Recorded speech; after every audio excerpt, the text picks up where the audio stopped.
Gravando, presidente. Obrigado. Bom dia a todos.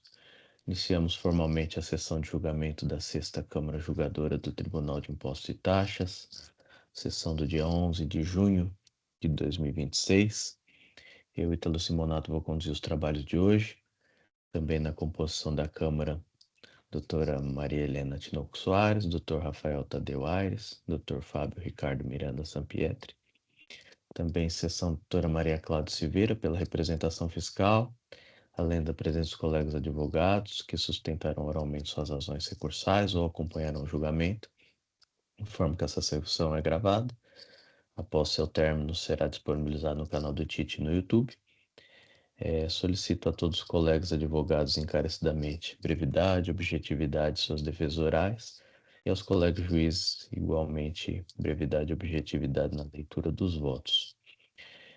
Declaro aqui que será retirado de pauta o auto de infração 440.904, autuado Thaís Fátima de Oliveira Santos, a pedido do advogado, que não poderá comparecer no dia de hoje. Vai ser pautado em sessão seguinte. Pergunta a doutora Maria Helena se eu posso devolver para a agenda da pauta ou quer que devolva a relatora, doutora. Pode devolver para mim, presidente, porque eu já. Ou se for para a pauta mais fácil, para entrar semana que vem. O presidente que decide qual é melhor. Não, tudo bem. Como já vai entrar na semana que vem, eu devolvo para a agenda da pauta. Isso, pode devolver. E aí a gente já pauta na semana que vem. Isso. Obrigado. Devolvido aqui. Seguindo aqui na ordem. Auto de infração 40.30.793, Sanofi, Aventes Comercial e Logística Limitada, minha relatoria. É um PRJ. Encontra-se aqui o Dr. Gabriel. Deixa eu só aqui contextualizar muito brevemente. Trata-se de um pedido de retificação de julgado, interposto em face de decisão da Sexta Câmara Julgadora, em composição anterior, em voto de relatoria do Dr. Zulli.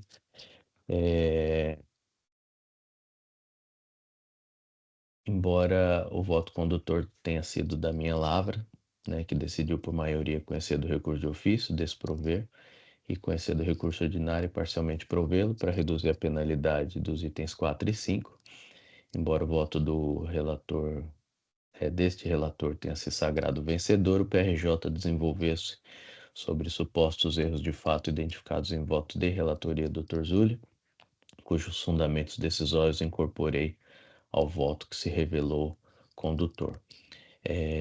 Anoto aqui que a peticionária apontou múltiplos erros de fato e, obviamente, vai ser enunciado aqui em sustentação oral, então entendo que é o suficiente como relatório. Passo a palavra ao doutor Gabriel. Bom dia, doutor. A palavra é sua. Obrigado, senhor presidente. Bom dia, senhores jogadores, ilustre representante fiscal aqui presente e demais patronos. Vou tentar ser objetivo aqui a pedido do senhor presidente na medida do possível, que são 9 infrações aqui divididas em alguns blocos, mas algumas questões realmente precisam ser pontuadas, porque até o momento esse caso não foi devidamente analisado, julgado, principalmente os documentos juntados já na fase de defesa, inclusive na fase de fiscalização, que vêm sendo reiteradamente ignorados no julgamento administrativo e que se agravou por conta dos erros de fato aqui da decisão retificanda. Pois bem, primeiro ponto diz aqui o quanto o erro de fato incorrido pela decisão, quanto à nulidade da decisão de piso. A decisão aqui retificanda diz que, claro, a decisão não deve analisar todos os fundamentos e argumentos, mas sim deve analisar aqueles necessários para se infirmar a autuação fiscal. E o grande erro, de fato, aqui é simplesmente ignorar que a decisão de piso apenas faz referência exclusivamente aos documentos que instruem a auto-infração. Então, não se apontou ou se comentou uma linha sequer qualquer documento juntado pela hora recorrente já em sua defesa. Eu vou trazer aqui os pontos os quais isso acaba maculando, tanto infirmando a acusação fiscal, quanto maculando as próprias conclusões da decisão de piso e, por consequência, também aqui da decisão retificanda. Segundo erro de fato, diz respeito ao argumento aduzido quanto à ofensa ao artigo 142 CTN. O que ocorreu aqui? O auto de infração ele foi lavrado em decorrência de uma única intimação fiscal. Então, fez uma intimação fiscal, requisitou uma série de documentos que foram apresentados pela hora recorrente, e depois simplesmente veio o auto de infração que tivesse imputações de irregularidades, sem que fosse aprofundado qualquer trabalho fiscal, ou seja, a fiscalização verificou os supostos erros e simplesmente lavrou o auto sem tentar entender o que aconteceu. E conforme vou mostrar um pouco mais à frente aqui, simplesmente as imputações postas aqui não procedem. O erro de fato, portanto, ele aqui decorre do fato de que a decisão retificanda diz que o auto de infração não ofendeu o artigo 142 do CTN, pois teria cumprido as formalidades, ou seja, indicou-se qual seria a suposta infração, citou os dispositivos supostamente infringidos, citou qual é o dispositivo da penalidade, mas não é isso. O ponto é, não houve um efetivo trabalho fiscal apto a identificar a matéria tributável. Então, mais um erro de fato incorrido pela decisão retificanda. Indo às questões de fundo aqui, os méritos das infrações, o item 1 dela trata-se de falta de pagamento, acusação de falta de pagamento do CMS, do CMS-ST, destacado notas fiscais de devolução. Aqui a recorrente, apesar de hoje ser conhecida como Sanofi, uma grande indústria farmacêutica, à época era Sanofi Aventos Comercial e Logística, era uma empresa atacadista do grupo Sanofi, então não era o próprio fabricante. Então, ela adquiria mercadorias junto do industrial substituto tributário e as revendia. E aqui, em relação às operações autuadas aqui, houve devolução. Devolução, então, para anular os efeitos. O que aconteceu? A recorrente acabou, por um equívoco, destacando o ICMS próprio e o ST nessas notas de devolução. E aqui destaco, ela é substituída. Então, por óbvio, ela não pagou esse ICMS-ST nessa devolução, e quanto ao ICMS próprio, apesar do destaque equivocado, também não houve recolhimento. Porém, quando a aquisição precisa ser substituída, não houve o crédito. Portanto, a cobrança aqui, ela quebra justamente essa neutralidade da devolução. Uma vez que o remetente original, o industrial, sim vai se creditar o ICMS próprio, anulando o débito da saída dele, e recupera depois o ST anulando o débito da saída dele. Porém, cobrar o imposto aqui do substituído, quando não houve o crédito na entrada, quebra essa neutralidade. E aqui há o erro de fato da decisão, que se apegou a um formalismo exacerbado, simplesmente dizendo que houve falta de pagamento, que estava destacado na nota. Ora, a acusação é de falta de pagamento. Se não há a falta de pagamento, o erro formal não pode implicar a cobrança de tributo. Portanto, mais um erro de fato aqui, e que foi solenemente ignorado, porque a recorrente juntou aos autos das folhas 466 e seguinte seus livros de registro de entrada, demonstrando que não houve o crédito do imposto. Portanto, um erro de fato por conta de novamente se ignorar aqui os documentos juntados. Quanto aos itens 2 e 3, aqui a acusação de crédito indevido por escrituração de nota destinada a destinatário diverso. Também aqui não houve qualquer análise dos documentos juntados. Em primeiro lugar, o suposto destinatário errado consta ali no DANF um CNPJ de uma filial da própria recorrente que havia sido baixada anos antes das operações autuadas, ou seja, nem sequer poderia receber. O ponto é, já em fiscalização por pedido da autoridade fiscal, a recorrente juntou o XML. E no XML, que também foi juntar novamente a defesa, junto com uma planilha de conciliação, mostra-se que há a correta indicação do endereço e da inscrição estadual do estabelecimento da hora recorrente. Ou seja, o erro aqui decorre novamente de que a decisão erroneamente simplesmente se apegou ao DANF e não olhou o XML. Lembrando, nós falamos de nota fiscal eletrônica, que é um documento eletrônico. E o que o materializa, o que o leva a virar um documento eletrônico oficial é o XML, que foi solenemente ignorado, tanto pela autoridade fiscal quanto pela decisão de piso e erroneamente aqui pela decisão retificanda.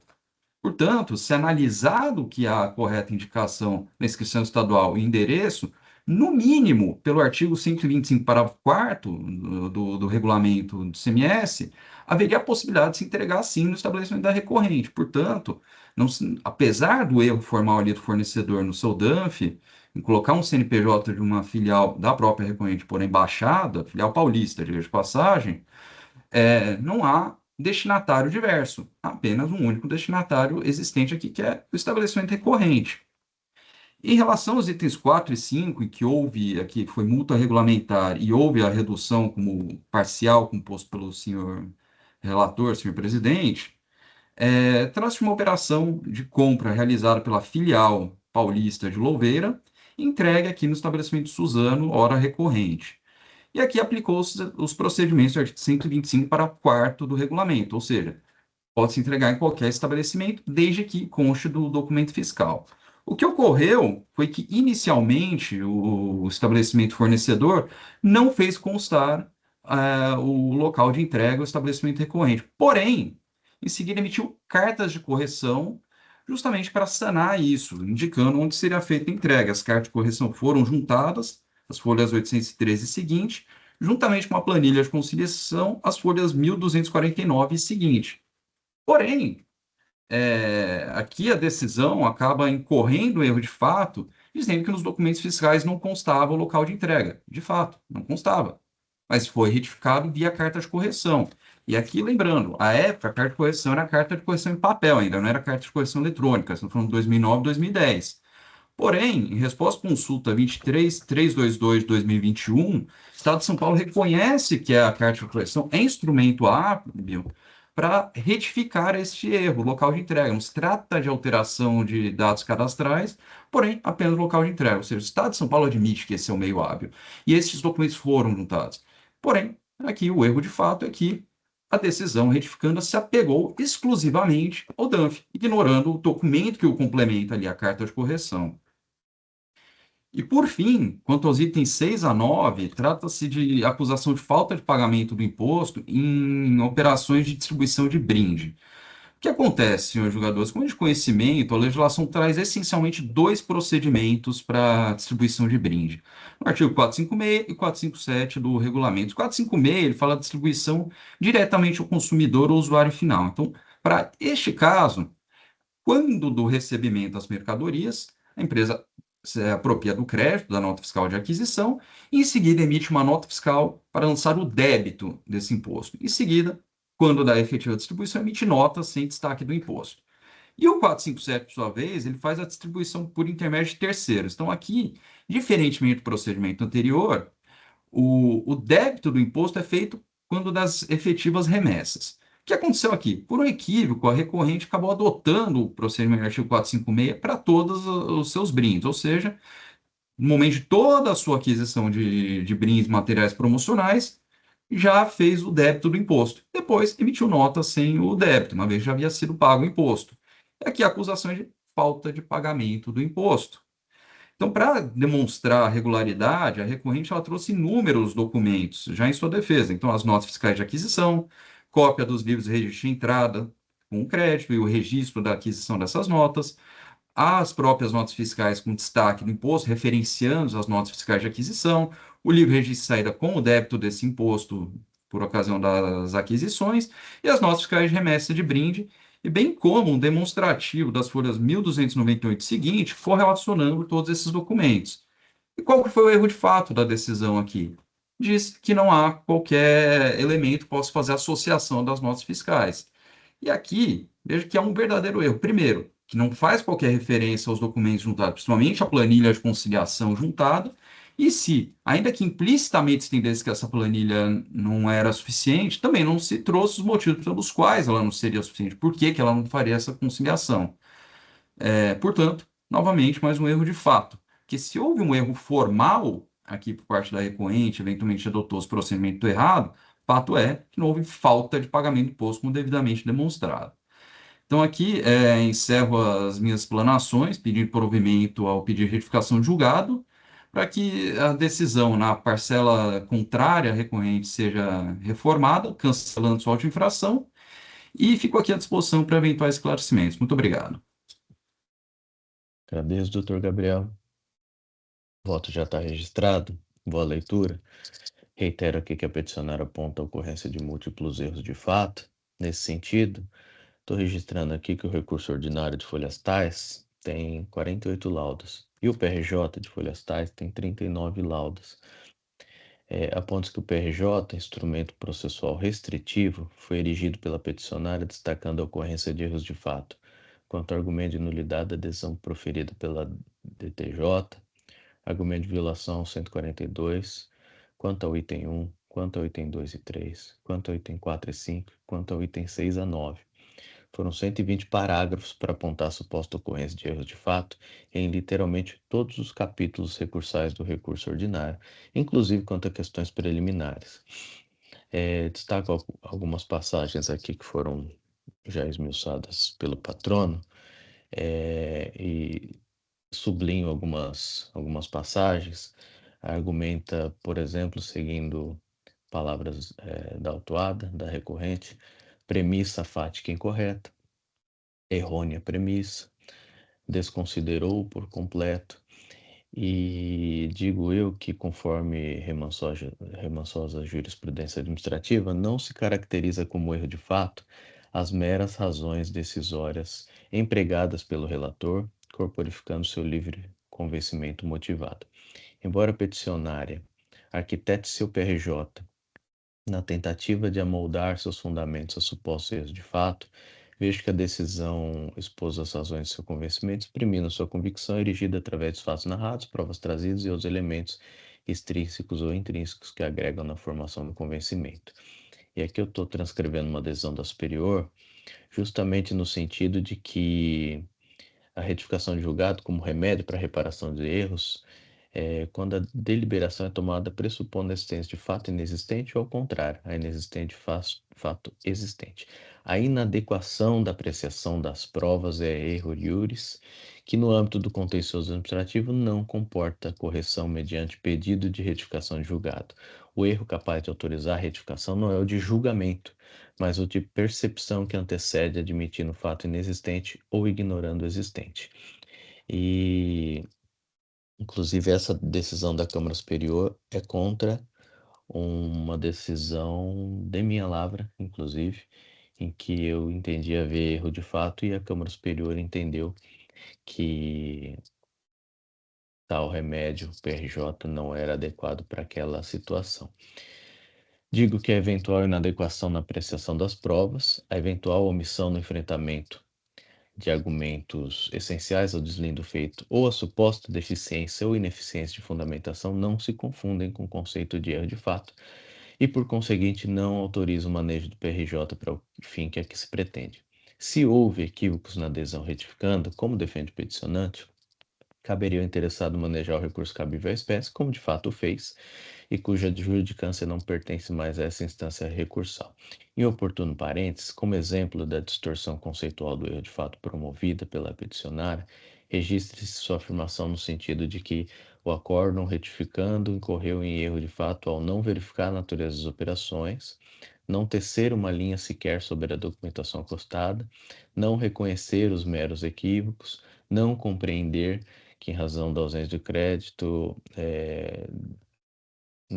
que em razão da ausência do crédito CMS, a exigência do exposto na saída deixar de promover a neutralidade do imposto, gerando o débito inexistente por favor do Estado, e não verificar que a requerente é substituída tributária, não havendo falar em recolhimento do CMS-ST. De forma simplista, diz a recorrente que há erro de fato, porquanto o julgador, entre aspas, aqui julgou mal. E respeitosamente isso não é erro de fato. Frisa que a falta de depuração que tratou inúmeros pontos do acordo, retificando como se erros de fato fosse, mesmo quando se refere à premissa equivocada ou errônea premissa, compromete a percepção da julgadora acerca do enfrentamento adequado dos eventuais erros de fato. O que se vê induvidosamente é que os pontos tidos como erros de fato não se materializam como tal, evidenciando uma tentativa de rediscutir nessa instância o que já foi debatido e julgado. Portanto, entendendo que o PRJ não merece conhecimento ante a ausência dos apontados erros de fato, eu não estou conhecendo desse pedido, tá? Foi assim que eu votei. Em debates, doutora Maria Cláudia. Sem ressalvas, presidente. Muito bom. Voto. A sustentação do patrono foi válida, parabenizo, porém, o PRJ não é um instrumento cabível, sim um recurso especial. Agradeço. Doutora Maria Helena. Bom dia a todos. Eu acompanho, senhor presidente. Não é caso, como bem disse a doutora Maria Cláudia, não é caso de. Não é objeto de PRJ, né? O caso é recurso especial. Perfeito. Doutor Rafael? Sem ressalvas, presidente, acompanho. Doutor Fábio? Acompanho o relator. Então, estou encerrando aqui os debates, fazendo a verificação do quórum, pedindo aí aos colegas para confirmar a presença.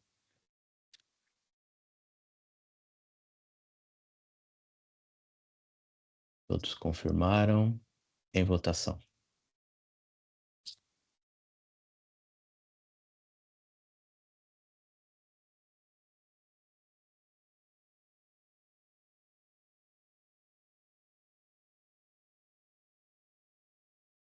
Todos votaram. Encerra a votação.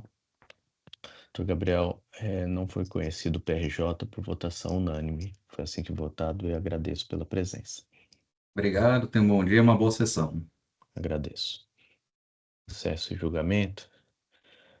Passemos aqui ao auto de infração 4.147.821, o último lá da pauta. Pelmex Indústrias Reunidas Limitada, relatoria do Dr. Rafael.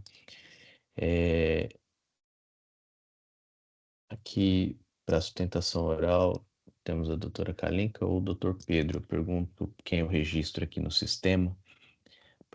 Bom dia, presidente.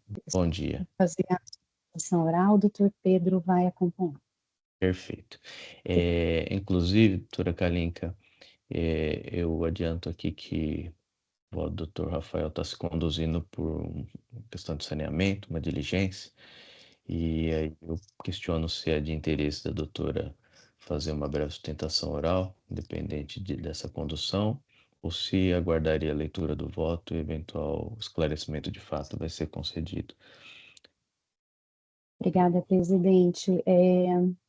Nós estamos de acordo com a proposta de diligência, caso seja de concordância de todos os juízes e juízas. Caso contrário, podemos fazer esclarecimentos ao final e resguardar a sustentação oral para o retorno, acho mais produtivo. Perfeito. Eu vou passar ao Dr. Rafael, que vai ler, fazer a leitura e a gente delibere qualquer coisa, eu abro a palavra de novo, tá? Dr. Rafael, fica à vontade. Muito obrigado, senhor presidente. Então, vou fazer uma breve leitura aqui do meu voto. Então, é recurso ordinário contra a decisão preferida de Bauru. O AIN imputa à autuada uma infração de creditamento devido a ICMS, mediante lançamento de outros créditos em valores superiores aos permitidos, com apuração incorreta dos créditos outorgados e dos estornos obrigatórios, de acordo com o artigo 41 do anexo 3 do regulamento, e portaria CAT 35 de 2017. O recurso foi objeto de julgamento pela 4ª Câmara Julgadora, que conheceu e negou o provimento do recurso. Contra a decisão foi interposto recurso especial. Recurso especial, a Câmara Julgadora decidiu pelo parcial conhecimento e parcial provimento do recurso, entendendo que a ausência de manifestação específica por parte da decisão da 4ª Câmara Julgadora acerca do laudo técnico, acostados às folhas 777 a 1684 pela autuada, representa evidente violação à ampla defesa e ao contraditório. Diante desse cenário, determinou o retorno dos autos à instância ordinária para que seja realizado o exame do pedido de apreciação do laudo técnico, permanecendo sobrestadas as demais alegações recursais. Então, assim, encontra-se em julgamento nesse momento apenas o pedido de apreciação do laudo técnico acostado pela autuada às folhas 777 a 1684 e suas decorrências. Da leitura do recurso ordinário da autuada, constato as folhas 683 e seguintes que a autuada requer a juntada posterior de laudo técnico produzido por empresa de auditoria contábil contratada em 22 de julho de 2022. Esclarece que, diante da complexidade e do volume necessário para a elaboração do laudo, não foi possível sua conclusão no prazo de apresentação do recurso ordinário e, diante desse cenário, protesta pela sua juntada tão logo esteja concluído. Destaca que tal juntada extemporânea possui respaldo no artigo 19, parágrafo 1º da Lei 13.457 de 2009, uma vez que tal documentação visa contrapor fatos e alegações que sobrevieram da decisão proferida pela unidade de julgamento de Bauru. E trago aqui o trecho onde ela faz essa requisição. Perdão. Em 5 de abril de 23, a autuada apresentou a petição, folha 777 ao 787, Complementar o recurso ordinário requerendo a juntada do laudo contábil produzido pelo auditor independente, folha 789 a 1684. Afirma que o laudo apresentado visa contrapor os fatos e alegações que sobrevieram da decisão recorrida, sendo respaldado pelo artigo 19, parágrafo 1º da Lei 13457. Em análise perfunctória à mencionada petição e aos documentos a ela juntados, constato que trazem informações que guardam pertinência com a matéria ora em análise e com os fundamentos da decisão recorrida. A decisão recorrida, em análise ao parecer anexado aos autos, folhas 610 a 617, juntamente com a defesa, entendeu que as alegações da autuada se pautavam na recomposição da sua apuração mensal e afastou tal entendimento sob a alegação de que não há previsão legal para tal procedimento após iniciado o trabalho fiscal. Transcrevo o trecho da decisão. Vou lá para o parágrafo 26 do meu voto. A seu turno, o novo laudo trazido pela autuada, cuja juntada foi requerida em seu recurso ordinário em razão da complexidade, aponta um conjunto de divergências que, em primeira e breve análise, não adentrei profundamente ao mérito, justamente porque é só análise do pedido, vão além da questão a que a decisão recorrida reduziu o debate, restando, a meu ver, configurado o autorizativo do artigo 19, parágrafo 1º da Lei 3457, para sua juntada extemporânea. Desse modo, sem adentrar ao mérito da discussão, entendo que faz necessária uma análise detalhada da petição nesta etapa processual, mas não sem que antes seja proporcionado à autoridade autuante e à representação fiscal a oportunidade de exercer o contraditório relativamente a tais documentos.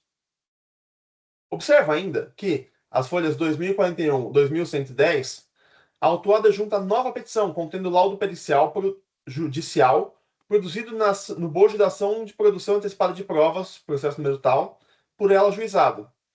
Trata-se de fato superveniente relevante ao desnível do caso, cuja análise deve ser precedida de oportunidade de manifestação pela parte contrária, consoante artigo 19, parágrafo 2º da Lei 3457.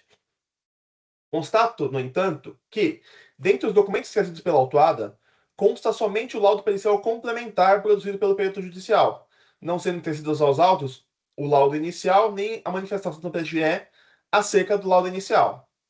Assim, entendo que o processo não se encontra apto a julgamento neste momento, sendo necessária sua conversão em diligência para que a doutora Procuradoria-Geral do Estado, em colaboração, traga ao processo a íntegra do laudo pericial judicial produzido no bojo da ação de produção antecipada de provas, processo número tal, bem como sua manifestação apresentada no mencionado processo, e demais documentos ali produzidos que sejam necessários à instrução deste procedimento administrativo.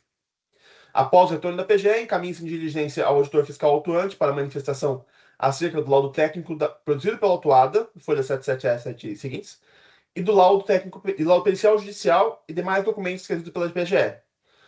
Por fim, após a manifestação do FR autuante, abre-se prazo de 30 dias para a manifestação da autuada e da representação fiscal.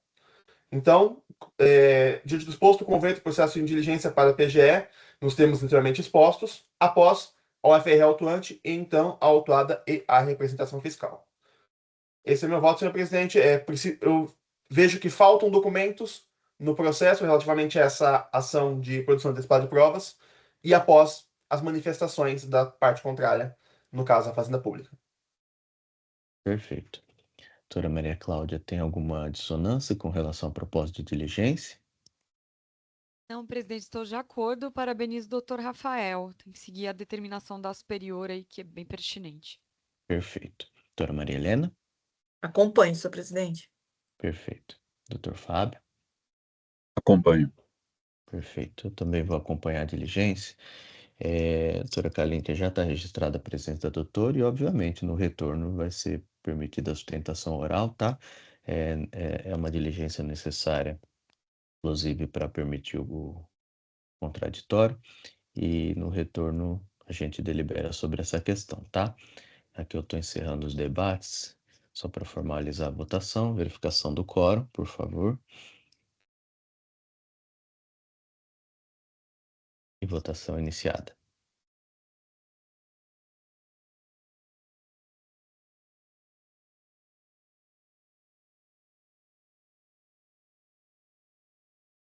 Todos votaram, encerro a votação.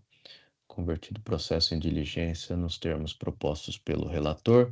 Foi assim que votado. Agradeço, doutora Kalinka e doutor Pedro. Obrigado. Eu que agradeço. Bom dia a todos. Estamos totalmente de acordo e acho que vai ser É muito bom ter essa conformação das provas nos autos. Desejo um bom dia novamente. Peço licença para me retirar. Perfeito, obrigado. Bom dia, excelente sessão a todos. Obrigado. Obrigado. Cesse o julgamento.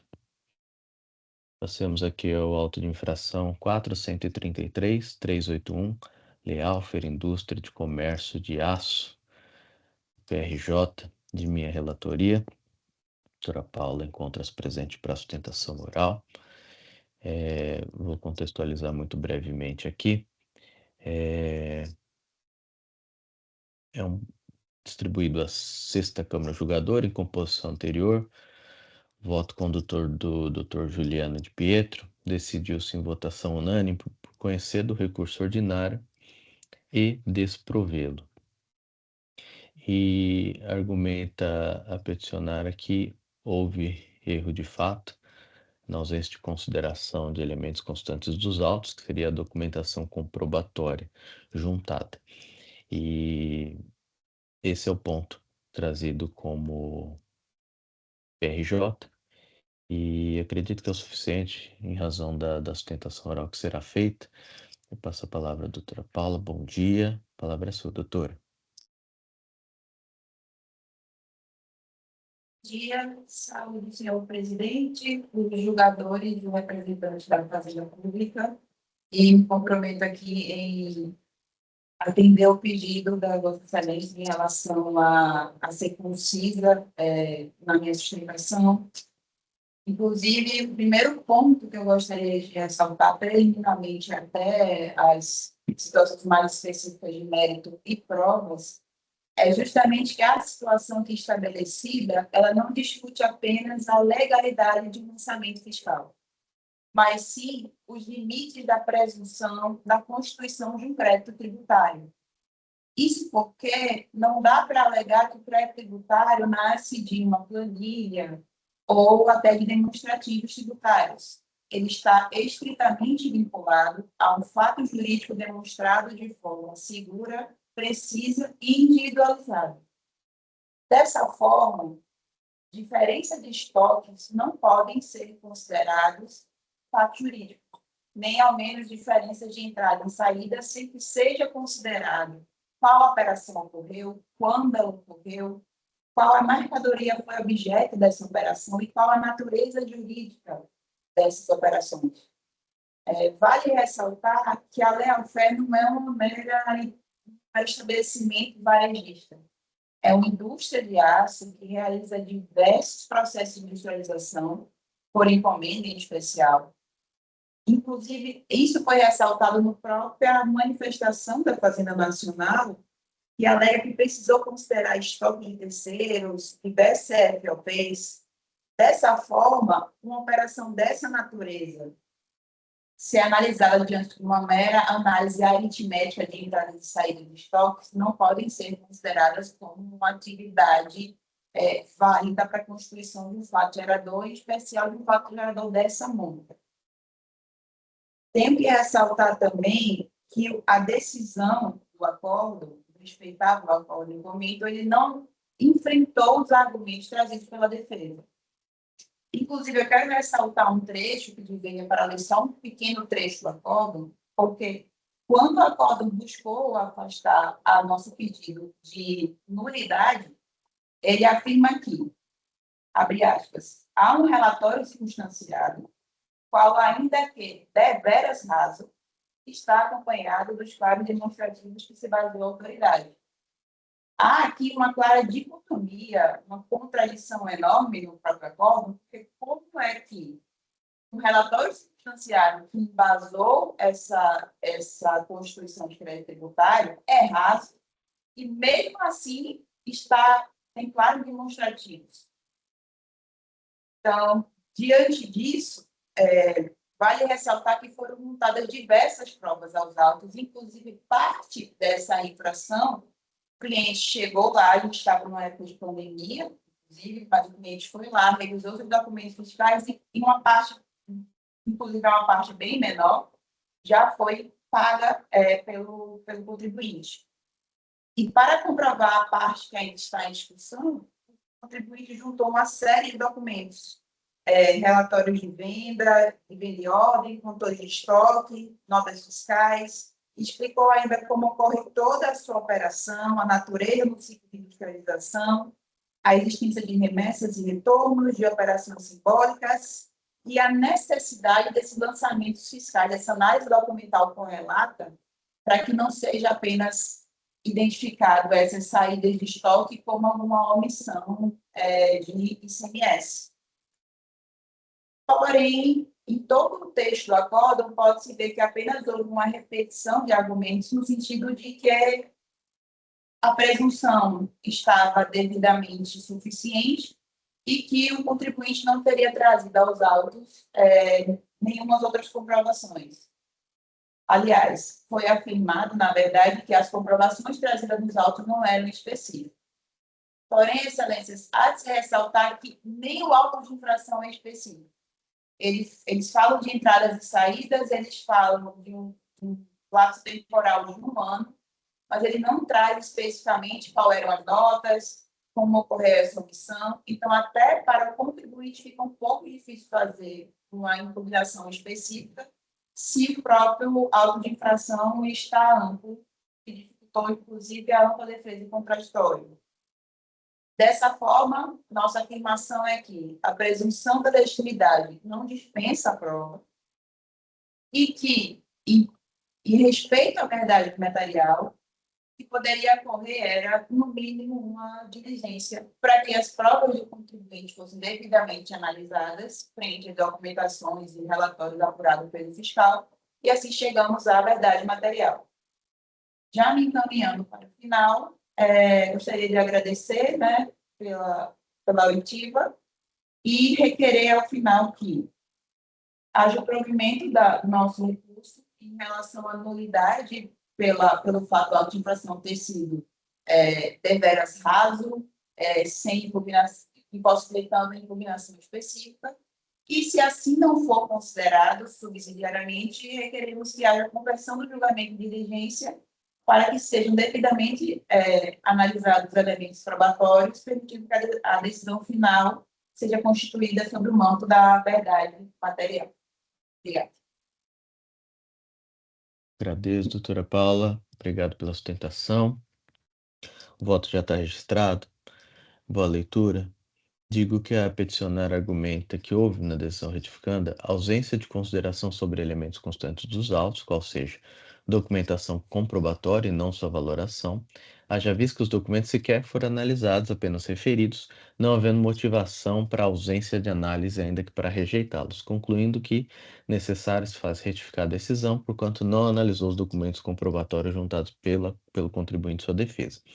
Explica que o julgador deve analisar os documentos juntados na defesa e motivar adequadamente por que não os aceita, e não como fez a decisão retificanda, já que se utilizou de argumentação genérica, sem especificar qual foi o vício de documentação constado pela recorrente, e que se constata que a decisão recorrida não teceu uma linha sequer sobre as operações justificadas pela recorrente.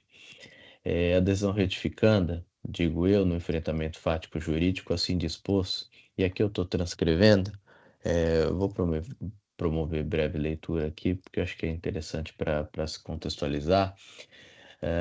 Quanto ao mérito, repito que no item 1 acusa a recorrente de falta de pagamento. No caso concreto, a recorrente peça recursal descreve suas operações, efetua industrialização por encomenda, ou remete para a industrialização por encomenda, transcrevendo prescrições regulamentares sobre os deveres formais. Ocorre, porém, que as razões recursais ordenadas são absolutamente carentes de qualquer demonstração específica de que as diferenças apuradas estariam equivocadas, de modo que a recorrente não se desincumbiu de tal ônus de produzir prova capaz de desconstituir a presunção legal contra ela remanescente. Melhor dizendo, as críticas ao trabalho fiscal, no sentido de sua superficialidade, são genéricas e carentes de específica demonstração de eventuais vícios, razão pela qual o recurso nesse ponto não merece guarida. Avançando na análise do mérito, a recorrente combate ainda infrações tais, mas sustenta que parte dessas exigências não seriam devidas. A exemplo disso, estampa em suas razões imagem de nota fiscal.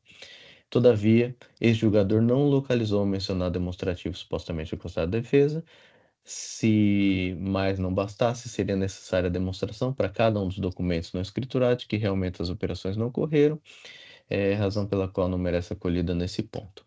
A decisão é maior que isso, só transcrevi, só li alguns pontos, tá? E estou de novo falando, né, no que consiste o conceito de erro de fato. E digo que não é o que se nota no caso em apreço, não se caracterizando como erro de fato as meras razões decisórias empregadas pelo julgador, corporificando seu livre convencimento motivado. Se por um lado diz a peticionária que a decisão ocorreu em erro de fato, ao considerar fato inexistente mais efetivamente ocorrido, qual seja a documentação apresentada pelo contribuinte, ou seja, diz que o acordo recorrido foi omisso na apreciação das provas juntadas, a decisão retificanda afirmou que os documentos juntados aos autos dariam conta de demonstrar a ausência de diferenças tributadas, ocorre, porém, que as ações recursais são absolutamente carentes de qualquer demonstração específica de que as diferenças apuradas estariam equivocadas, de modo que a recorrente não se desincumbiu de seu ônus de produzir prova capaz de desconstituir a presunção legal que contra ela remanesce. Digo eu que revela-se cristalino que a decisão retificanda não ignorou, e sim apreciou e desacolheu os argumentos manejados pela recorrente e pelas provas juntadas por ela. Não vislumbro, portanto, que a decisão retificanda considerou a existência de um fato que não existiu ou a inexistência de um fato que efetivamente existiu.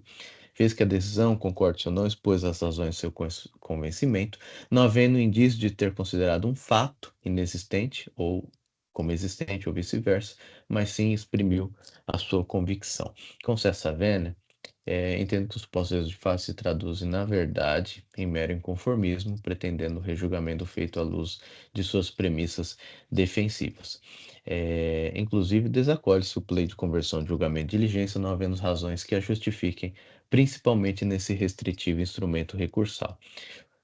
Portanto, entendo que, por um lado, PRJ não merece conhecimento ante a ausência de erro de fato, por outro lado, e excepcionalmente, a questão aqui da Selic, expostos pela peticionária suas razões recursais.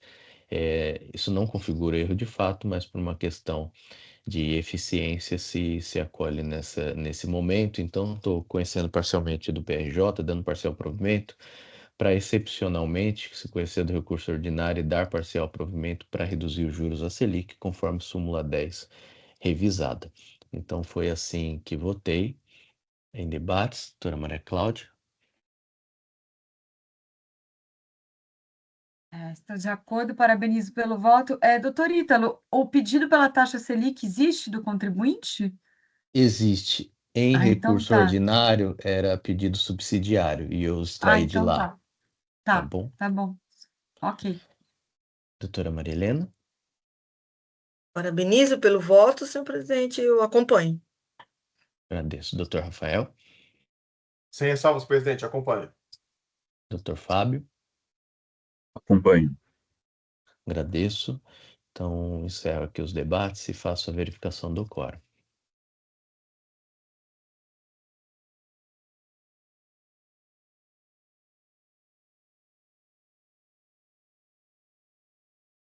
Votação iniciada.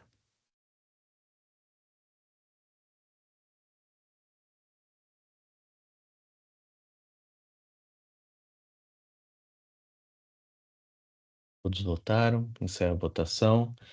Pedido de retificação julgado, conhecido e provido apenas para redução dos juros à Selic. Foi assim que votado. Agradeço, doutora Paula, pela presença. Obrigado, doutora. Obrigada, presidente. Bom dia. Encerro esse julgamento. Auto de infração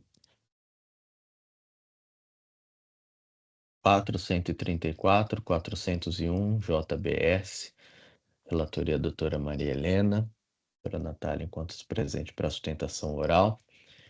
Passo a palavra à doutora Maria Helena para contextualizar essa acusação fiscal. Por favor, doutora. Obrigado, senhor presidente. Bom, é um recurso ordinário contra a decisão de primeira instância, que julgou procedente auto de infração vários itens. Era um auto de infração grande e outros, e reconheceu outros pelo pagamento, né? As infrações que ainda restam para a gente analisar são resumidamente, são 2 blocos, são 2. Falta de pagamento de ICMS referente à transferência interestaduais de mercadorias em operações tributadas, com erro na determinação da base de cálculo em razão da utilização do valor menor que o custo, e a falta de escrituração de notas fiscais relativas à entrada de mercadorias no seu estabelecimento, sendo que já se encontravam escrituradas operações e prestações nos respectivos meses. Foi apresentada a defesa em relação aos itens do auto que não foram objeto de pagamento, a qual não foi acolhida em primeira instância e ensejou a interposição de recurso ordinário. Foi distribuída à primeira Câmara, que anulou a decisão e o processo retornou à origem. Depois foi proferida nova decisão e novamente julgou procedente auto de infração em relação aos itens objeto de defesa.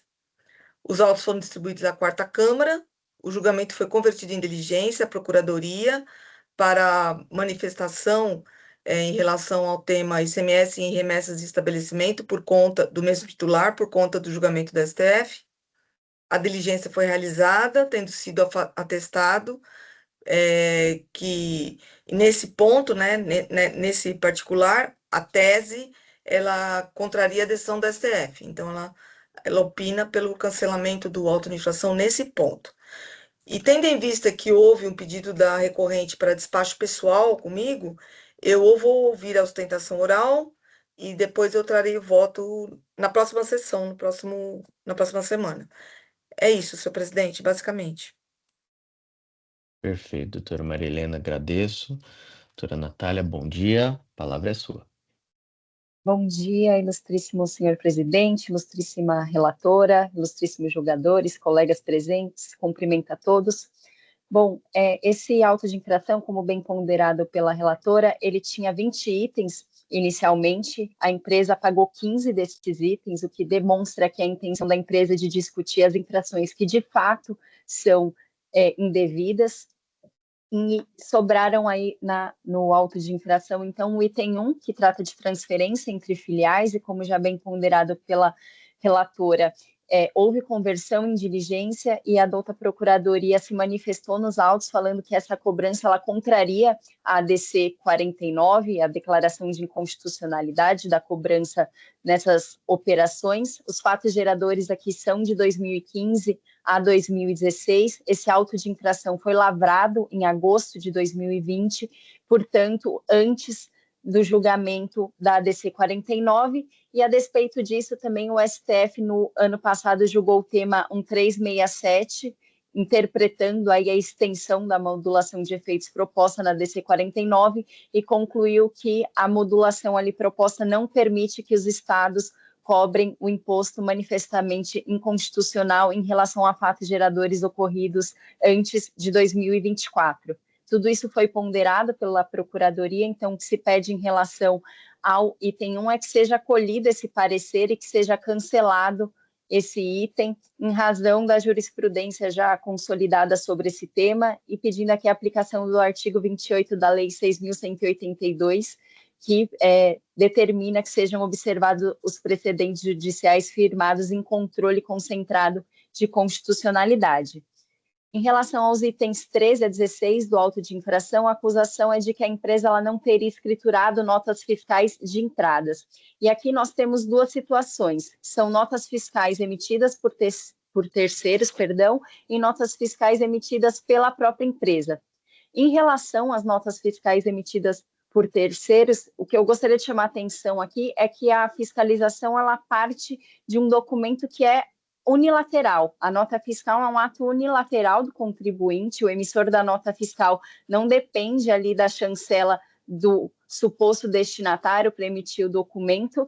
Então, a fiscalização aqui, ela deveria ter investigado se essas operações de fato ocorreram, se de fato houve ingresso das mercadorias no estabelecimento da JBS, a justificar, aí sim, a justificar a infração de ausência de escrituração de nota fiscal. Mas essa investigação ela não foi feita, a fiscalização não diligenciou junto aos emissores dessas notas fiscais, não apurou se essas operações de fato ocorreram, e aqui imputa a JBS a obrigação de produzir uma prova negativa de inexistência dessas operações.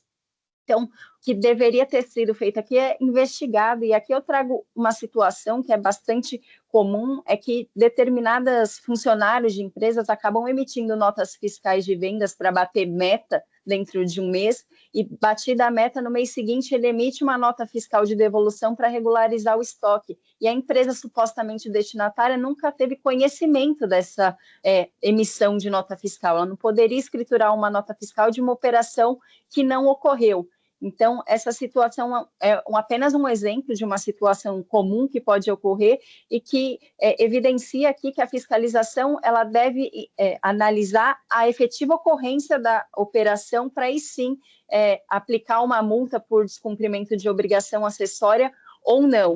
É importante dizer que esse processo ele foi inicialmente julgado pela 4ª Câmara Julgadora, houve a conversão em diligência para análise do item 1, mas no julgamento, o doutor Rubens de Oliveira Neves, ele havia concluído que não se pode presumir o recebimento de mercadorias no estabelecimento de um contribuinte com base unicamente na existência de um documento fiscal emitido por terceiros. E no voto dele, que acabou encerrando ali o mandato sem a conclusão, mas no voto dele ele já havia sinalizado que a acusação do item 13 a 16 ela é improcedente justamente por essa ausência de comprovação de que essas operações ocorreram e que não se pode imputar ao destinatário a produção de uma prova negativa. Então, o que se pede é que se leve a efeito esse entendimento que já havia sido iniciado no julgamento anterior desse recurso e que se cancelem esses itens em relação às notas fiscais emitidas por terceiros por ausência de comprovação da ocorrência da operação. Em relação às notas fiscais de emissão da própria JBS, o que nós temos aqui é notas fiscais de emissão que foram emitidas pela empresa em razão de quebra de estoque. A JBS ela comercializa produtos alimentícios que são congelados ali no seu trajeto até o destinatário, e o que acontece muitas vezes é que quando o destinatário recebe essa mercadoria, em que pese os caminhões tenham ali toda a estrutura de acondicionamento, sejam resfriados, muitas vezes o que acontece é que quando a mercadoria chega no destinatário, houve um degelo, e aí uma nova pesagem dessa mercadoria. E aí a JBS emite uma nota fiscal de quebra de peso só para regularizar essa situação e ajustar o preço ali para o seu destinatário. Em que pese essa nota fiscal emitida pela JBS não tenha sido escriturada, ela não representa o ingresso de uma mercadoria no estabelecimento, é uma nota fiscal emitida meramente para ajuste de peso e de preço de mercadoria. Então, não há aqui nenhum prejuízo ao erário estadual. Então, em relação a essas notas fiscais de emissão própria de quebra de peso, o que se pede é que a multa seja relevada ou reduzida com base no artigo 527 do regulamento, em razão da ausência de prejuízo ao erário. São essas as considerações, eu agradeço a todos pela atenção e fico à disposição para eventuais esclarecimentos. Agradeço, doutora Natália, obrigado pela sustentação oral, muito objetiva e clara. Doutora Maria Helena, a doutora quer que retorne a tua relatoria nesse processo?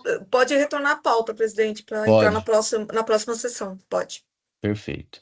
Tá, então, para todo efeito, doutora Natália, a pretensão é que esse processo já seja pautado na próxima semana, porque aí agora a doutora Maria Helena tem todos os elementos necessários para terminar o voto, tá bom?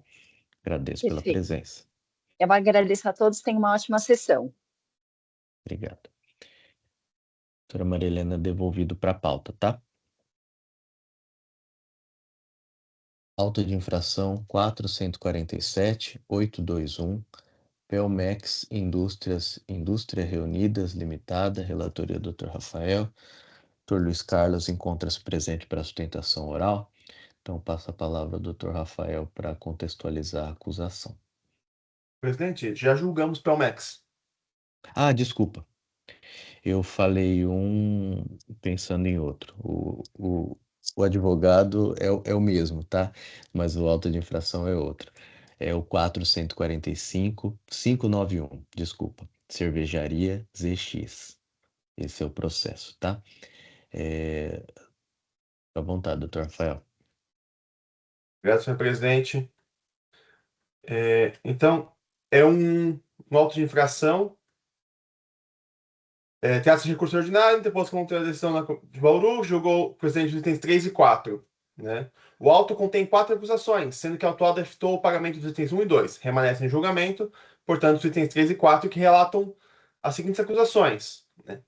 Crédito indevido de ICMS para entrada de mercadorias que foram consideradas como uso e consumo, é o item 3.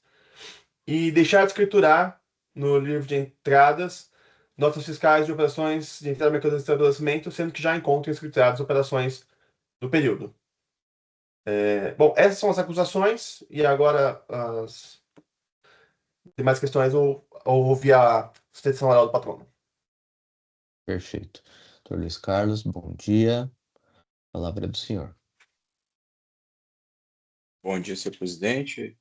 Na pessoa de quem aproveito para também saudar os demais jogadores dessa Câmara Julgadora. O caso aqui, então, como colocado em síntese pelo senhor relator, ele trata de 2 questões, e vou ser bastante objetivo, porque o caso já vem de uma sessão anterior também. Mas em relação ao item 3, a glosa dos créditos, ela diz respeito a produtos considerados pela fiscalização como sendo de uso e consumo, e que a recorrente compreende não se enquadrar nessa categoria, tratando-se, de verdade, de materiais intermediários de produção. As questões de direito aqui já são, imagino, bastante conhecidas, a controvérsia de direito é bastante conhecida por essa Câmara, e existe um precedente importante a respeito dessa matéria no âmbito do STJ, proferido pela primeira sessão daquele tribunal, que define um critério para que é considerado material intermediário de produção para fins de crédito CMS, com base na essencialidade em relação à atividade fim. No caso aqui, são produtos de higienização utilizados para desinfecção tanto da linha industrial quanto dos vasilhames que vão receber o invase da bebida, né? Nós temos que falar de uma indústria de bebidas. Portanto, não há dúvida de que são itens que até por imposição regulatória precisam ser utilizados sob pena de contaminação de gênero alimentício. Né? Então, até à luz da portaria CAT número 1, e até trouxemos no âmbito do recurso e depois em memoriais que foram entregues na oportunidade da inclusão anterior em pauta, esses materiais utilizados para desinfecção e para limpeza, eles se enquadram dentro do conceito daqueles itens que são considerados como materiais intermediários de produção. Por esse motivo, em relação ao item 3, nós entendemos que a glosa deveria ser integralmente cancelada.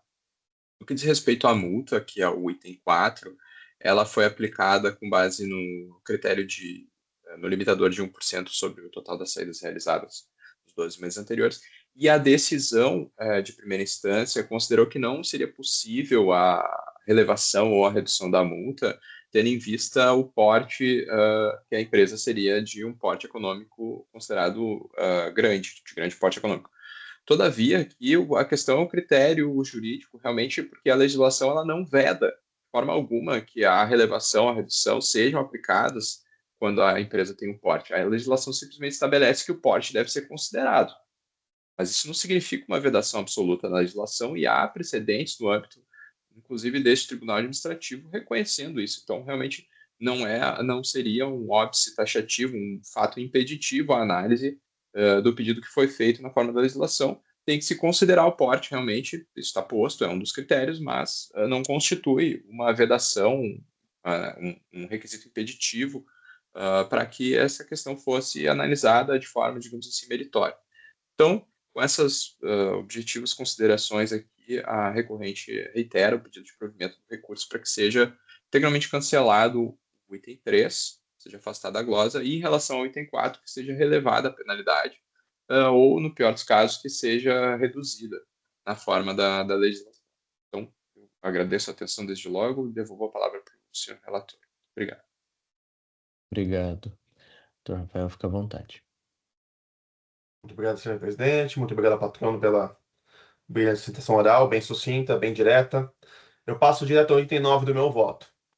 Então, trata-se de recurso ordinário interposto contra a decisão preferida pela unidade de julgamento de Bauru, que julgou procedentes os itens 3 e 4 do AIM. Os itens 1 e 2 foram recolhidos pela autuada, não sendo objeto de julgamento. As acusações fiscais são de acreditar-se indevidamente de ICMS relativo à entrada de mercadorias para uso e consumo próprio do estabelecimento, item 3, e deixar, perdão, de escriturar em seu livro de registro de entradas notas fiscais de operações de entrada de mercadorias, sendo que já se encontram escrituradas as operações do período. Em seu recurso ordinário, a autuada alega que, relativamente ao item 3 do AIM, as mercadorias objeto do crédito glosado qualificam-se como produtos intermediários, conforme laudo acostado com a defesa, as folhas 377 a 403, e, portanto, deve ser admitida a apropriação dos respectivos créditos. Alega ainda que o agente fiscal promoveu o lançamento sem realizar diligência em loco e requer que seja realizada diligência na fábrica, de modo a verificar a utilização dos bens no processo produtivo. Primeiramente, destaco que a Lei 3457, que rege este contencioso administrativo tributário, não prevê a possibilidade de determinação de produção de prova pericial, devendo as partes apresentar, juntamente com a auto de infração e com a defesa, as provas que julgarem aptas a demonstrar os fatos alegados. Ao julgador, cabe apreciar livremente as provas, indicando expressamente os motivos de seu convencimento. As mercadorias objeto da acusação fiscal do item 3 do AIM estão relacionadas no demonstrativo anexo 3, folhas 81 a 86, e foram consideradas pelo FRE autuante como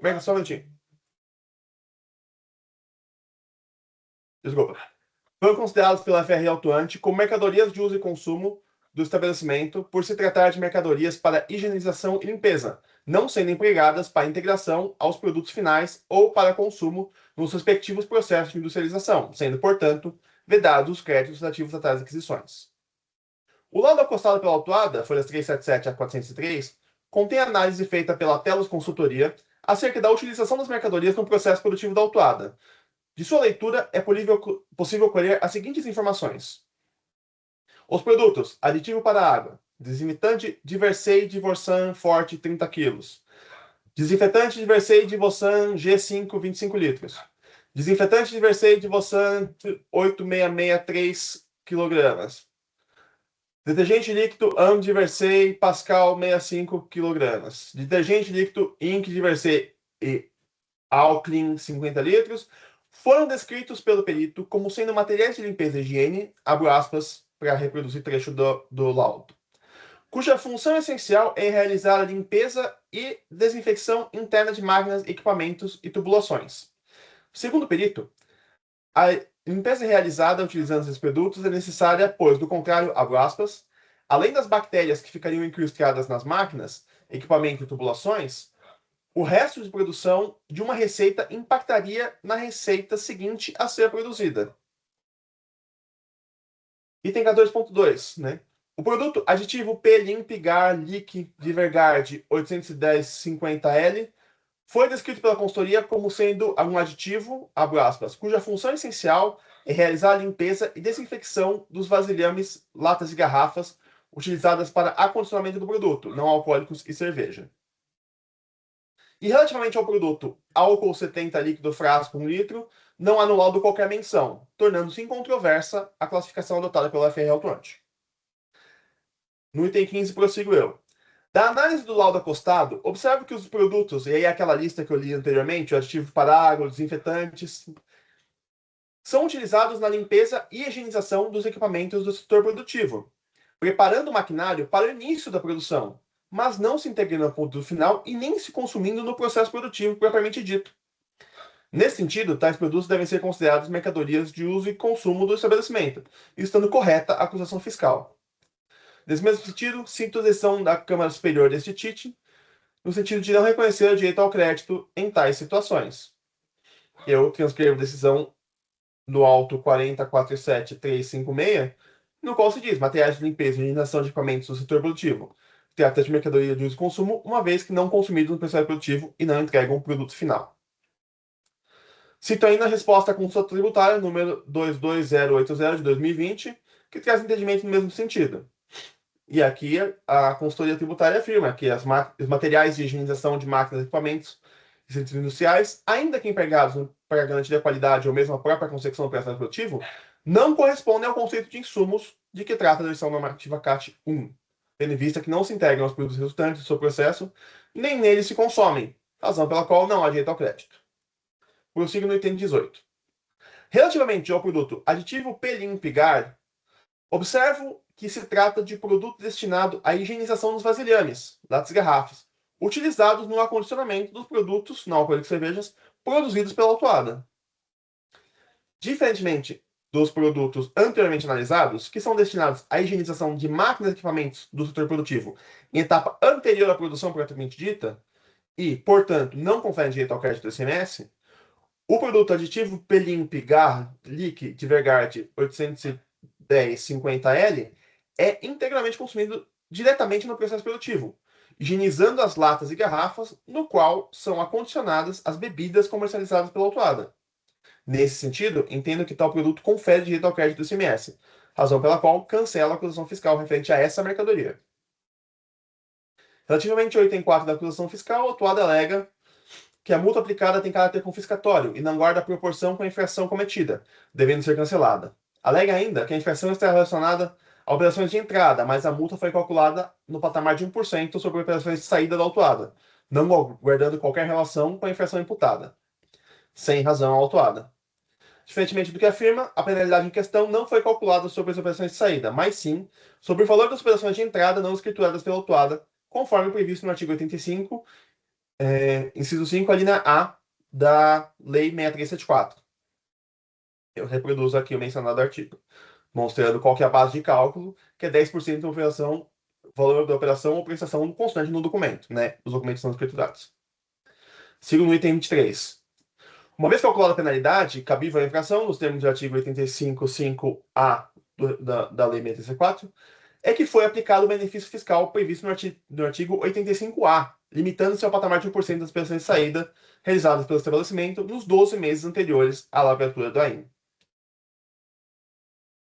Relativamente à alegação do caráter confiscatório da multa, destaco que ela só foi aplicada com base em lei válida, vigente e eficaz, e que, por força do artigo 28 da Lei 3457, é vedado afastar a aplicação de lei sobre alegação de inconstitucionalidade, salvo hipóteses nele elencadas.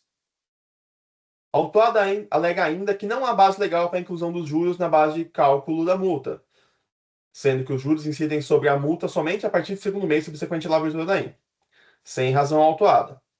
A atualização do valor básico da multa está prevista no artigo 85, parágrafo 9 da Lei 6374, e foi devidamente aplicado pela FR atuante. Ademais, a matéria encontra-se pacificada no âmbito deste tribunal por força da súmula 13.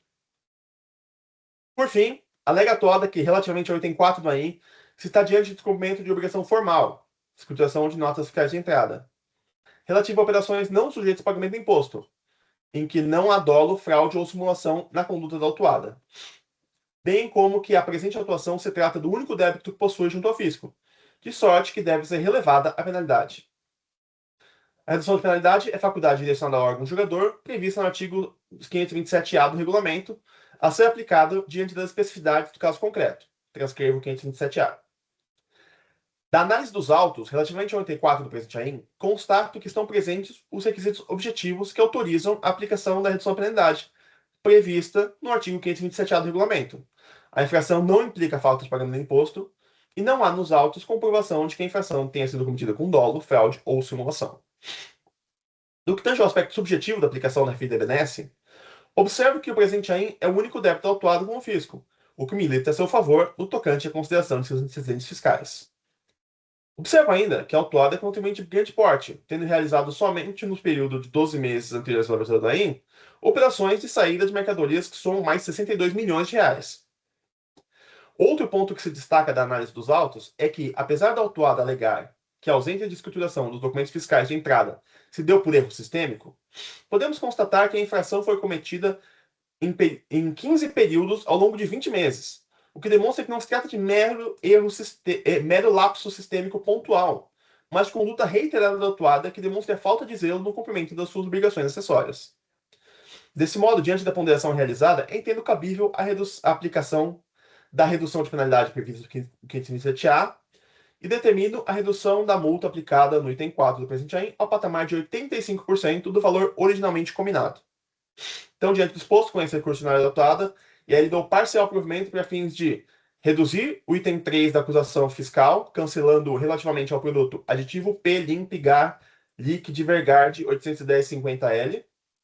E aplicar o item 4, a redução da penalidade prevista no artigo 527-A, reduzindo a multa ao patamar de 85% do valor originalmente combinado. É como voto, senhor presidente. Perfeito. Doutor Rafael, então só uma dúvida aqui. Essa redução foi em 15%, certo? Isso, a redução de 15% ou Tá. manter ele a 85% do valor originalmente combinado. Perfeito. Eu tenho uma preferência aqui para lançar. Depois que tiver o registro do voto, eu solicito e lanço, mas eu já vou fazer aqui uma leitura. Estou concordando, tá, com a exclusão do relator com relação àquele produto aditivo.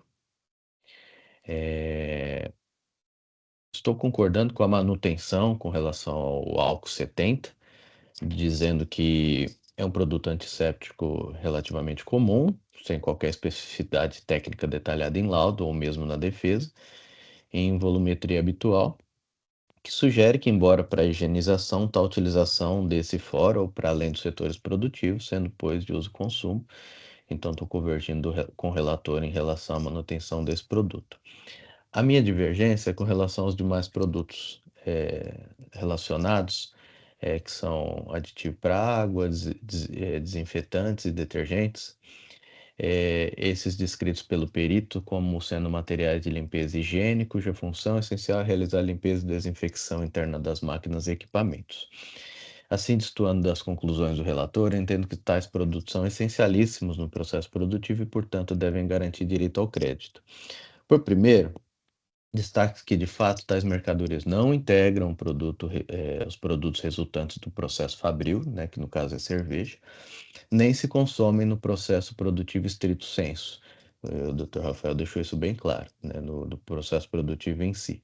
Entretanto, inegável é que tais materiais são para a higienização de máquinas e equipamentos, induvidosamente empregados para garantir a própria consecução do processo produtivo estrito sensu, em procedimento de desinfecção ou higienização antecedente ou subsequente, indispensável à fabricação de alimentação humana e, portanto, compondo o próprio processo produtivo lato sensu, tão relevante e essencial quanto a etapa de fabricação propriamente dita ou a fase pós-fabril de invase, por exemplo. Tal conclusão aqui exposta destoa daquilo que comumente eu mesmo decido e cuja alteração do entendimento se justifica por aquilo que considero uma mudança de entendimento da Câmara Superior sobre o tema, traduzido no julgamento de 9 de junho de 2026, ou seja, 2 dias atrás, no auto de infração 50.53.591, em voto condutor Dr. Paulo Schmidt Pimentel, auto de infração 50.53.591. Em suas conclusões, dispôs o voto vencedor, acompanhado por maioria, que a adesão recorrida não se encontra em consonância com a legislação aplicável ao tema e com a jurisprudência do STJ, razão pela qual merece reforma para cancelamento. Nesse sentido, desde dezembro de 2023, o STJ, primeira sessão, decidiu em embargo de divergência que há direito ao aproveitamento do crédito ICMS decorrente de compra de materiais usados em processo produtivo, inclusive os que são consumidos ou desgastados gradativamente, desde que comprovado o uso para a realização do objeto social da empresa, conduzindo-se tal compreensão pela essencialidade em relação à atividade fim. Tal entendimento foi reafirmado pela STJ em outra decisão de 2024, admitindo o creditamento do ICMS na aquisição de produtos intermediários, quando essenciais ao processo produtivo, ainda que desgastados ou consumidos gradativamente. Pois bem, nesse recente julgamento da Câmara Superior, o Dr. Edson Corazza, ele explicitou que essa uniformização de jurisprudência de um sistema jurídico é o que garante a certeza do direito, sendo que a aderência aos precedentes não só é um instrumento de segurança jurídica, como um fator de diminuição de litigiosidade e movimentação da máquina judiciária, com custos ao Estado e ao Estado da administração. E o Dr. Valério, na oportunidade, ele explicitou que a partir da apreensão do que em sede de embargo de divergência, o STJ firmou entendimentos sobre a matéria de fundo, que é o direito do crédito em relação a mercadorias que não integra direta e imediatamente o processo produtivo, se extrai a implicação jurídica de que as 13 câmaras de direito público do TJ se caminham no alinhamento forte desse entendimento do STJ com reconhecimento de direito creditório centrado na essencialidade técnica do bem e mercadoria. Tanto o Dr. Coraça quanto o Dr. Valério, eles acompanharam o voto do Dr. Paulo nesse sentido. Inclusive o Dr. Valério explicitou que ele estava mudando de entendimento naquela oportunidade. E nessa votação, o Dr. Fábio, presidente, também acompanhou o voto do Dr. Paulo, tá? Então, tenho por certo que essa recente decisão da Câmara Superior não se trata de uma decisão ocasional ou isolada, mas de uma decisão que traduz mudança de entendimento e repercutirá desde já nas demais instâncias do Tribunal Administrativo, alinhando-se a precedentes judiciais qualificados materiais no sentido de reconhecer o direito ao crédito CMS em relação a mercadorias que não se integram direta e imediatamente no processo produtivo, mas são essenciais à atividade fim da empresa.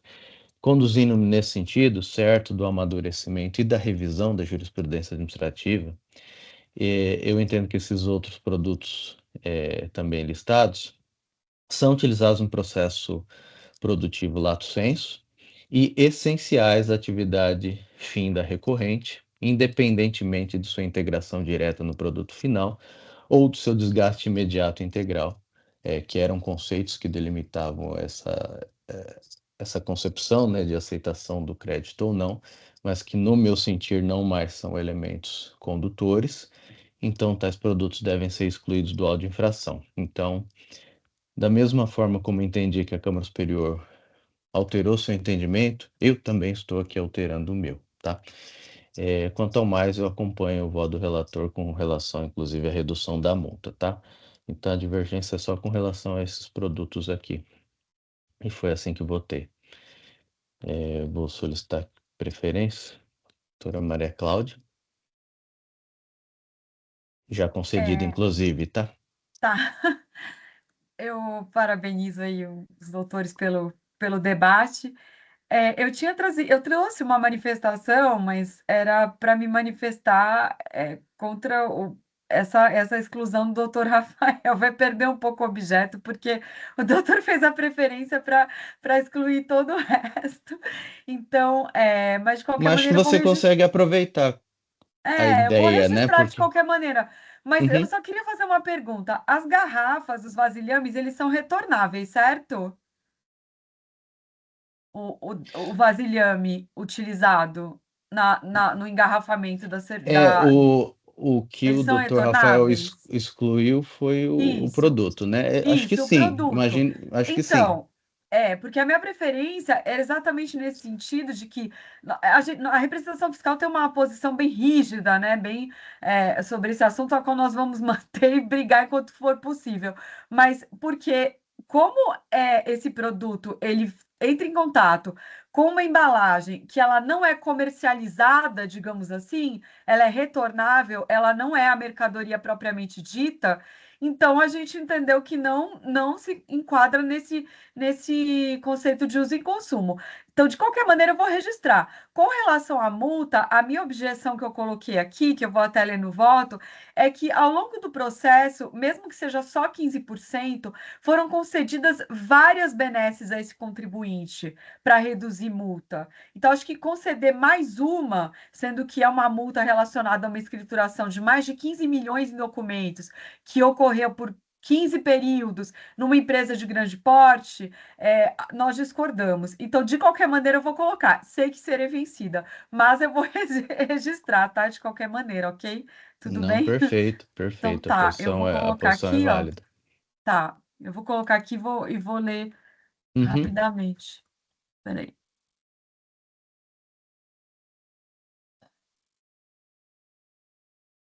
Deixa eu ver aqui. Tá, posso começar a leitura? É rapidinho. Pode sim. Tá. É que a minha divergência em relação ao voto do doutor Rafael, né? Porque eu não tinha acesso ao seu. Em relação a 2 pontos analisados. O primeiro deles concerne ao cancelamento de parte do item 3, por reputar que o produto destinado à limpeza das garrafas destinadas à comercialização concede direito ao crédito do CMS. Sabemos do dissídio jurisprudencial sobre a matéria, porém essa douta representação fiscal entende pela impossibilidade de creditamento, por conta da legislação ainda vigente. Então, eu coloquei a legislação ainda vigente, que é a decisão normativa CAT, e também o artigo 33, inciso 1 da Lei Complementar. No caso, o produto intermediário não integra o processo produtivo, se integra tão somente a sua higienização, finalidade que não encontra abrigo na legislação, afinal não existe contato entre a cerveja e o material aqui discutido, outras bebidas, né? Eu não coloquei. É digno de nota que seu consumo não se perfaz durante o processo industrial propriamente dito, mas sim no momento anterior e posterior. O fato das garrafas serem retornáveis indica que constitui mera embalagem do produto comercializado, não integra. Portanto, o produto de limpeza não se destina à mercadoria propriamente dita, tão somente ao recipiente que viabiliza a sua venda. Isso configura mais uma razão pela qual o crédito não é devido. No que tange aí a concessão da AMNS do 527A, é indubitável que estamos diante de fato incontroverso por conta da alegação de erro sistêmico. Ademais, nenhuma outra justificativa foi apresentada. A 2, estamos diante de um valor de operações não escrituradas acima de 15 milhões de reais, que corresponde ao dobro do faturamento mensal do estabelecimento. Como sublinhado no voto do próprio juiz, trata-se de empresas de grande porte, que possuem operações de saída de mais de 62 milhões de reais nos últimos 12 meses, portanto, que detém condições plenas de quitar a integralidade da penalidade aplicada. A 4, a infração perdurou por 15 períodos ao longo de 20 meses, o que torna pouco crível a ocorrência de mero erro no sistema. Assim, com a multa, esse é o ponto. A multa aplicada, originalmente prevista em 10% dos termos do artigo 85, inciso 5, a linha A da Lei, da Lei 6374 de 89, já tinha sido reduzida para 5% e depois limitada a 1% no valor das saídas nos termos do artigo 85A, tendo sido, por fim, aplicada em um percentual da ordem de 4% das operações. Assim, vemos que a fiscalização já efetuou redução significativa.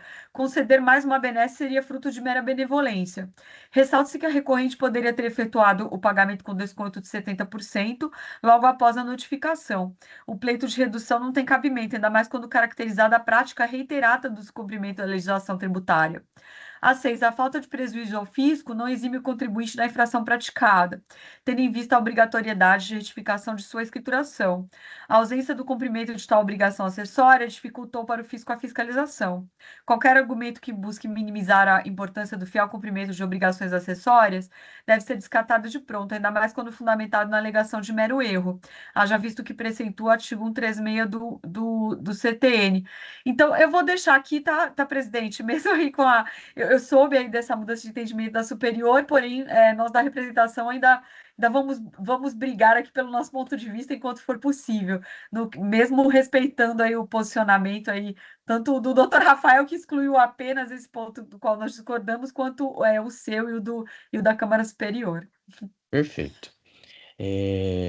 Doutora Maria Helena?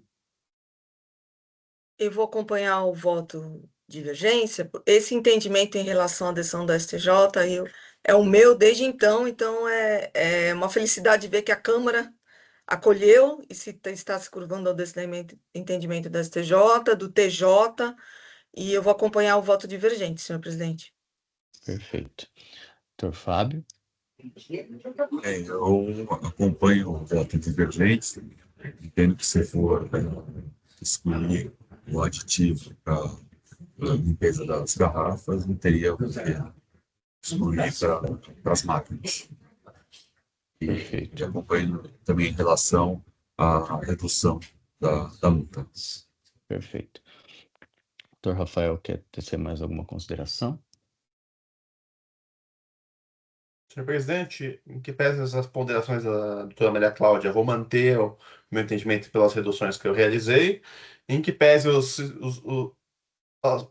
entendimentos que o senhor trouxe em seu voto de divergência, eu não tive como me debruçar profundamente sobre essa questão para poder ter segurança para mim que houve uma mudança no entendimento da Câmara Superior, né? É muito recente esse tema, então eu vou manter o meu posicionamento por enquanto e vou estudar mais o tema, porque realmente, de anteontem a decisão é muito recente para eu poder me convencer, para eu poder dizer que entendi que houve uma mudança completa do entendimento. Então, vou manter a minha posição.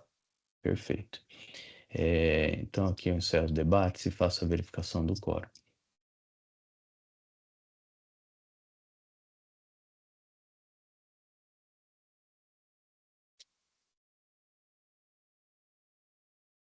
Votação iniciada.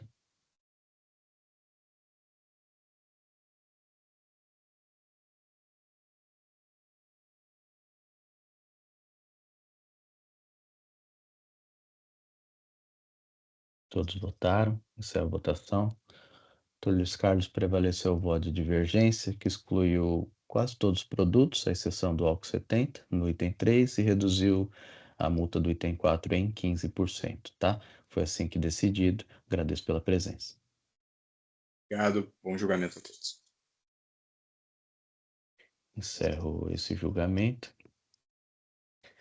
Auto de infração 435.342, New Millen, Produtos Alimentícios, relatoria doutora Maria Helena. Não há sustentação oral, inclusive gravei aqui a ausência. Então, senhor presidente, o pessoal insiste em despachar pessoalmente, insiste, assim como no outro processo. Então, eu sempre respondo, né, por e-mail, peço para a secretária avisar que eu vou ouvir a sustentação oral juntamente com os pares, e aí a pessoa não aparece. Então, eu peço, então, desculpa porque eu não trouxe, né? Não tem problema. E aí pode colocar para a pauta da semana que vem, senhor presidente, porque Tá bom. Eu, inclusive, gravei a ausência, então ficou então. registrado que ele não compareceu, tá? Porque Então, é no uma próximo. insistência, é por telefone, é por e-mail, eu não sei se porque por pensar que nós somos dos contribuintes, né? Então acha que vai abrir a sessão, mas o meu entendimento é que a gente não pode receber. E se quer ter um despacho, que tenha com todos presentes, né? Porque aí todo mundo ouve o que tem para falar, que eu acho que é o mais correto. Então, por conta disso, senhor presidente, eu iria ouvir e ia trazer semana que vem. Então já Tá fica bom. para semana que vem. Tá bom. Eu vou devolver então para a agenda da pauta, tá bom? Tá bom. Devolvido para a agenda da pauta. Então, ele se encerra aqui no sistema. Deixa eu só verificar se tem algum processo pendente. Não, todos encerrados. Encerra essa sessão de julgamento para que seja gerada a ata. Peço por gentileza ao Oswaldo para encerrar a gravação.